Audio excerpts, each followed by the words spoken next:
बहुत बड़ी बात हो गई है। इस हफ्ते सुप्रीम कोर्ट ने इलेक्टोरल बॉन्ड्स को अनकॉन्स्टिट्यूशनल करार दिया है। सॉलिसिटर जनरल ने कहा कि people don't have a right to know who had donated. ये तो किसी बनाना रिपब्लिक की थिंकिंग है।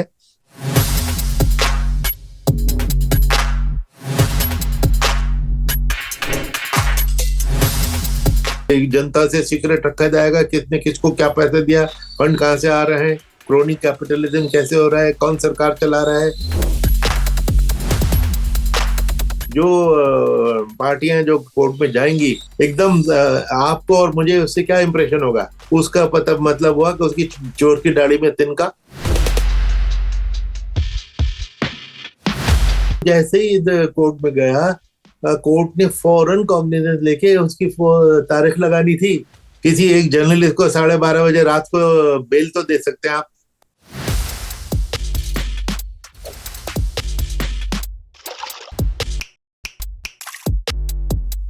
Mister Qureshi, welcome to the Quint and Quint Hindi और बड़ी बड़ी बातें में आपका स्वागत है। बहुत बड़ी बात हो गई है। इस हफ्ते सुप्रीम कोर्ट ने इलेक्टोरल बॉन्ड्स को अनकॉन्स्टिट्यूशनल करार दिया है।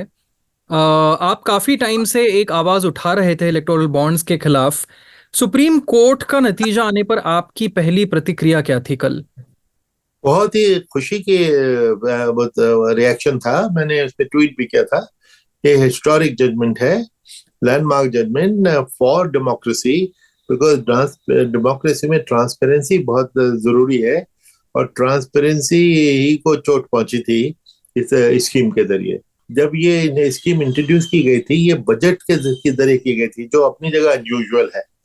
तो ताकि वो उसके ऊपर डिबेट ना हो सके, वो फाइनेंस बिल का हिस्सा बना के, और उसमें फाइनेंस मिनिस्टर उस वक्त के जेटली साहब ने बहुत अच्छे एक स्टेटमेंट से ये बात शुरू की।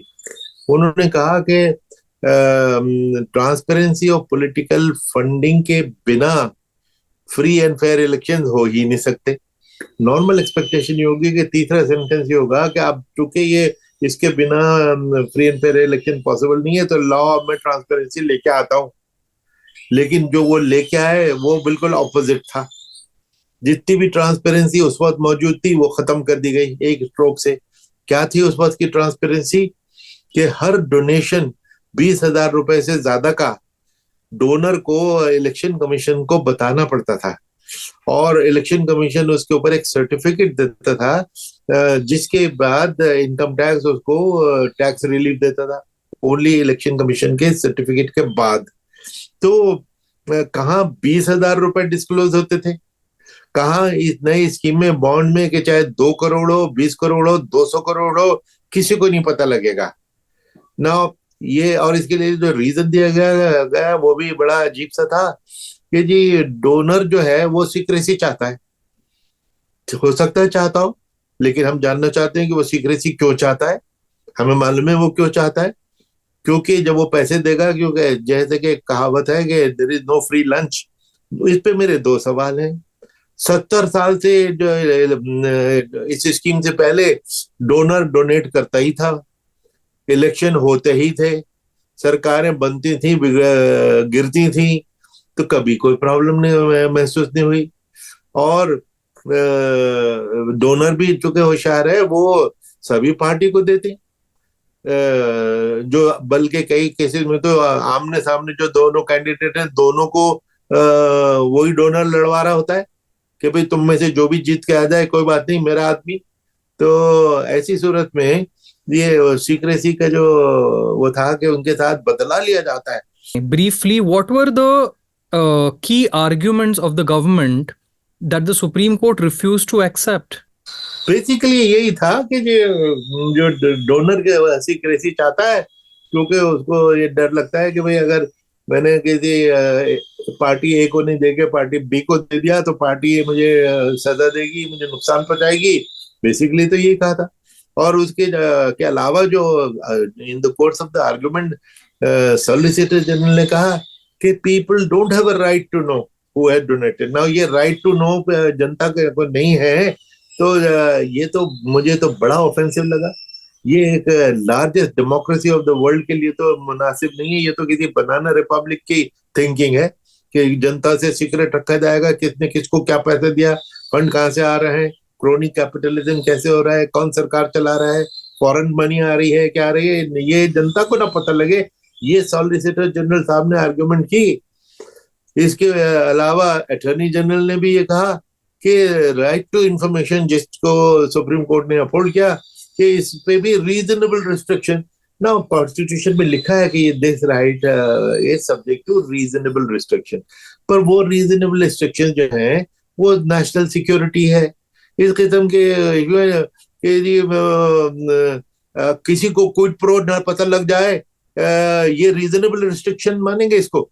कि ये रीजनेबल है कि ये कि जनता को पता ना लग जाए भाई किसने किसको पैसे दिया, तो इसलिए रीजनेबल रिस्ट्रिक्शन को लूजली हर एक शख्स, इतने बड़े बड़े लॉयर इतने लूजली ये टर्म इस्तेमाल कर लेते हैं।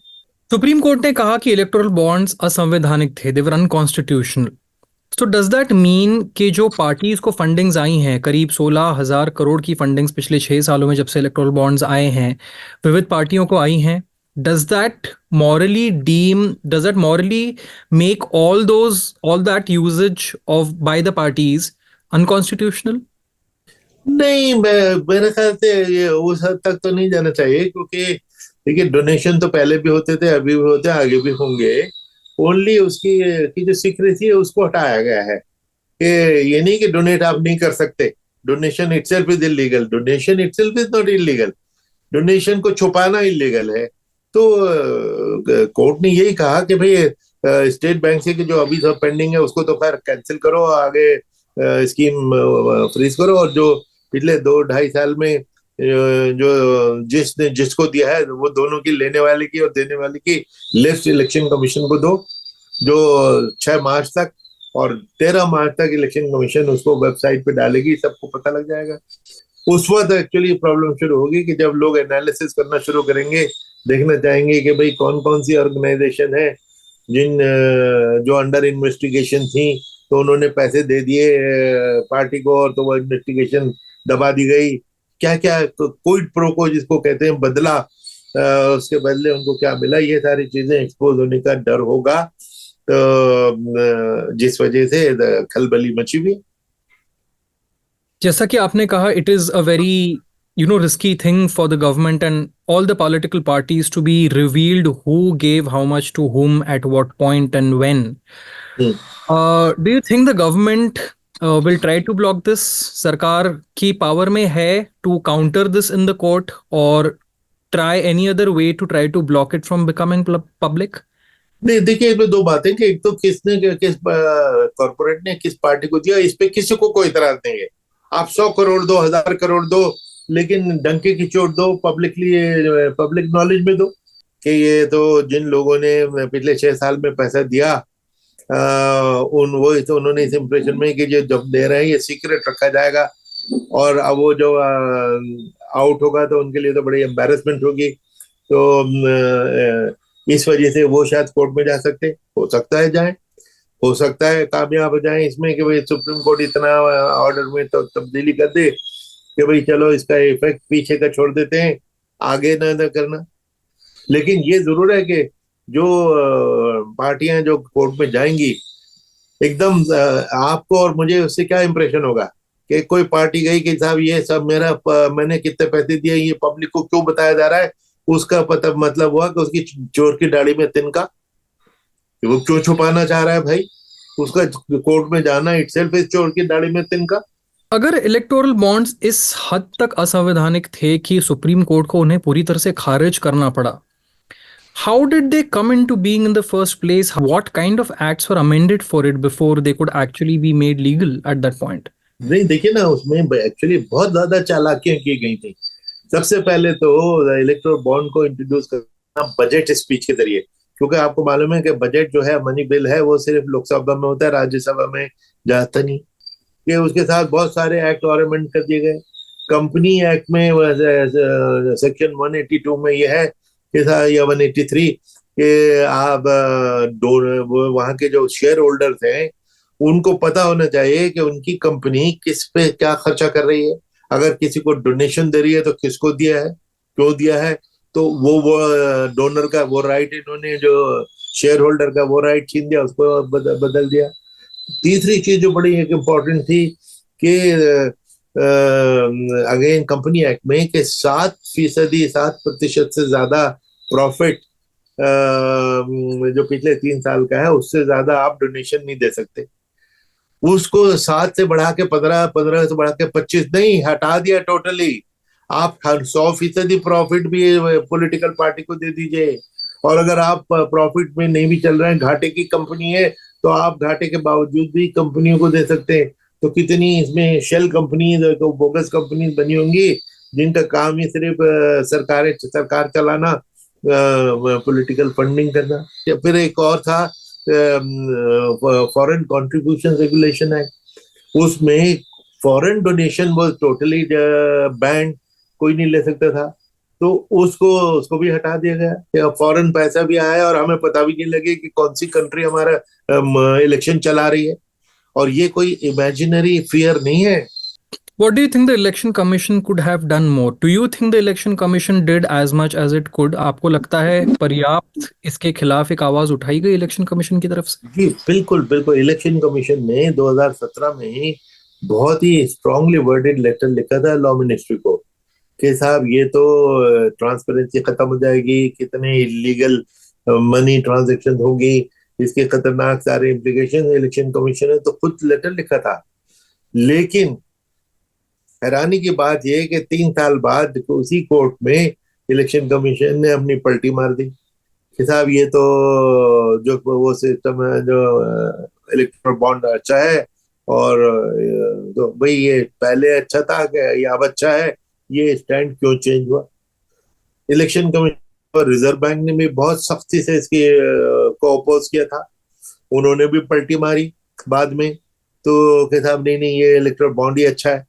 तो ऑब्वियसली पलटी मारने के पीछे क्या फोर्सेस होती हैं, क्या फैक्टर्स होते हैं, वो सबको मालूम है। तो क्या अब हम डिस्कशन करें। कई लोगों का मानना है कि सुप्रीम कोर्ट का जो नतीजा है, it's a little too late. What do you think about the delay? Why did the delay take place? ना दूसरे, हाँ, दैट इज अनदर थिंग कि एक्चुअली ये इतना अर्जेंट इशू था कि ये तो जैसे ही कोर्ट में गया, कोर्ट ने फौरन कॉग्निजेंस लेके उसकी तारीख लगानी थी। नेशनल इम्पोर्टेंस का इशू में उनको कोई इम्पोर्टेंस नजर नहीं आई। जो 6 साल की डिले, बहुत सारे जो प्रॉब्लम तो इसलिए हो गई कि डिले हो गई। अब जैसे आपने पूछा कि जो 3-4 साल के जो डोनेशन है उनका क्या होगा, पब्लिक किया जाएगा, ये सारी सिचुएशन ना आती अगर ये फैसला 5 साल पहले हो गया होता।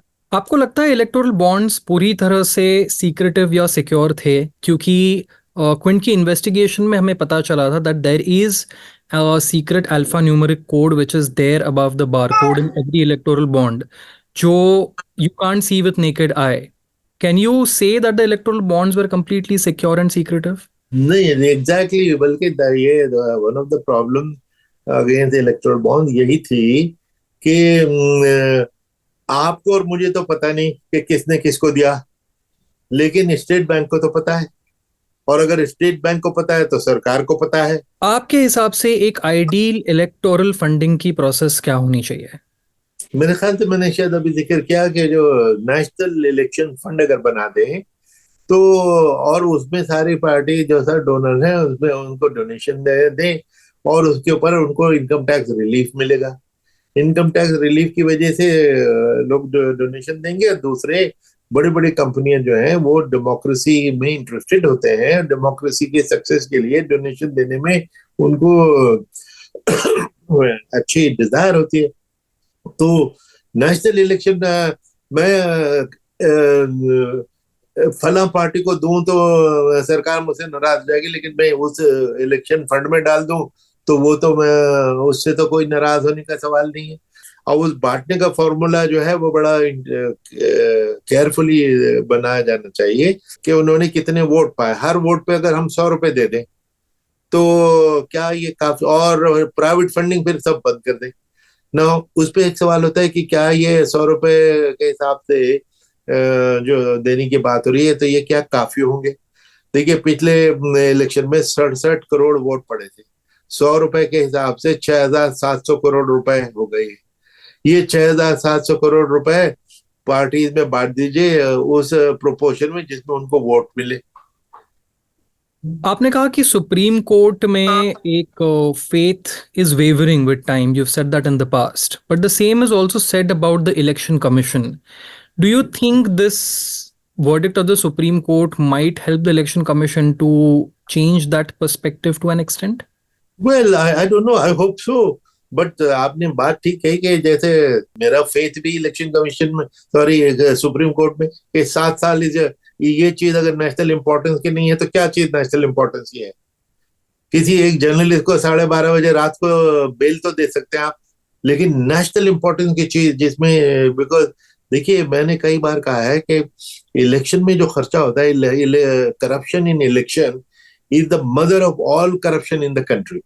मैंने हमेशा पिछले 15 साल में 20 आर्टिकल्स में, किताबों में, उसमें guardian angel of democracy and guardian angel of election commission लिखा है. उस कॉन्टेक्स्ट में इस जजमेंट का आना इस फेथ को रिस्टोर करता है. बड़ा बोल्ड जजमेंट है और स्ट्रॉन्ग एक्सप्लिसिट जजमेंट है. लोगों का फेथ इलेक्शन कमीशन में भी वेवर हुआ है, लेकिन इलेक्शन कमीशन पे जब कोई उंगली उठाता है तो मुझे तकलीफ जरा ज्यादा ही होती है, क्योंकि मैंने भी उस स्ट्रक्चर में 2-4 ईंटें मैंने भी लगाई थी. बहुत बहुत धन्यवाद क्विंट और क्विंट हिंदी से बात करने के लिए और हमसे बड़ी बड़ी बातें पर जुड़ने के लिए. Thank you very much. Thank you very much.